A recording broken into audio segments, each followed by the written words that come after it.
નર્મદા મૈયા bridge ઉપર બનતા આત્મહત્યાના બનાવને અટકાવવા માટે 1.84 કરોડના ખર્ચે બ્રિજના બંને બાજુઓ 69 દિવસમાં સુરક્ષા જાળી લગાવવામાં આવી છે। હવે વધારાની સુરક્ષા માટે જાળી પર કાંટાળા તાર પણ લગાવવામાં આવશે।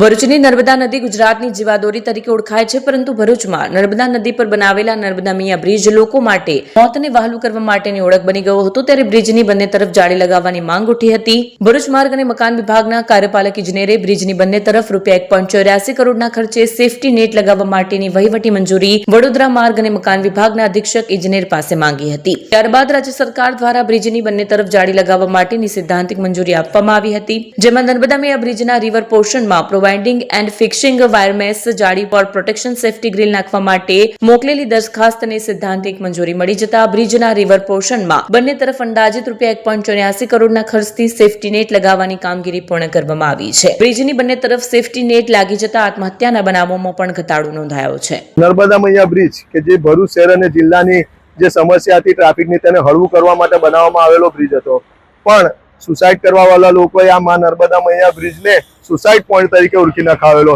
અહીં બ્રિજ બન્યો ત્યારથી અત્યાર સુધીમાં ઘણા લોકોએ પોતાને મોતની છલાંગ આ બ્રિજ પરથી લગાવેલી ને કેટલાકને બચાવી લેવામાં આવેલ તો કેટલાક પોતાનો જીવ ગુમાવેલ। તંત્રને વારંવારની રજૂઆત કરી હતી।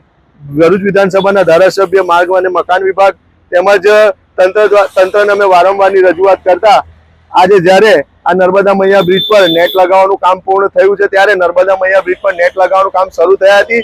પૂર્ણ થયા સુધીમાં એક પણ મૃત્યુઆંક નોંધાયો નથી કે કોઈ મોતની છલાંગ લગાવી હોય એવું અમારા જાણવામાં આવેલ નથી। તો ફરીથી એકવાર હૃદયથી ભરૂચ વિધાનસભાના ધારાસભ્ય શ્રી રમેશભાઈ, માર્ગ મકાન અને વિભાગ તેમજ તંત્રનો હૃદયપૂર્વક આભાર માનું છું।